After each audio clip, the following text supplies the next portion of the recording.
प्रश्न असा आहे की आता ह्या UDCPR, URS ह्याच्यात धोकादायक इमारत C1 कॅटेगरी अथवा 30 वर्षे निभावली होती असं आपण सांगितलं आणि तो ज्ञात आहे. त्याच्यानंतर त्याच्यात शिथिलता दिली गेली.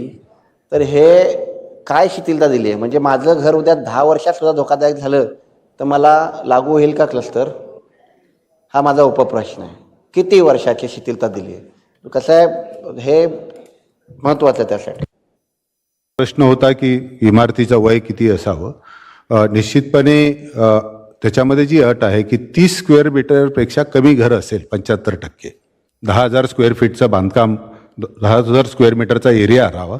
तुम्ही म्हटलं की माझं घर वैयक्तिक आहे, ते 10,000 स्क्वेअर मीटरचं तिथे क्षेत्र असलं पाहिजे आणि तिथे राहणारी जी लोक आहेत त्याच्यातली 75% नागरिक जे आहेत, हे आहेत, वस्ती आहे, घरं आहेत, तर तो 30 स्क्वेअर मीटरपेक्षा कमी असावे अशा स्वरूपाची अट आहे. हा प्रश्न नाही माझा.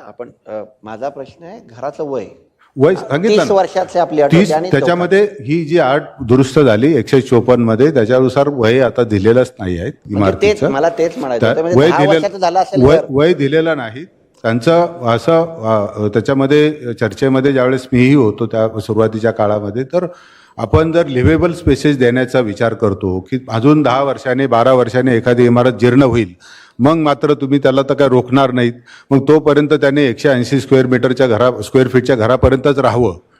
आज जर त्याला हा संधीचा फायदा घेता आला, विकास करता आला, तर का नाही घेऊ? लिव्हेबल स्पेसेस त्याच्या अगोदर तयार झाली तर काय अडचण आहेत, हाही त्याच्यामध्ये विचार झाला. फक्त इमारतीचं आयुर्मान बघत बसलो तर मग हे होणार नाहीत.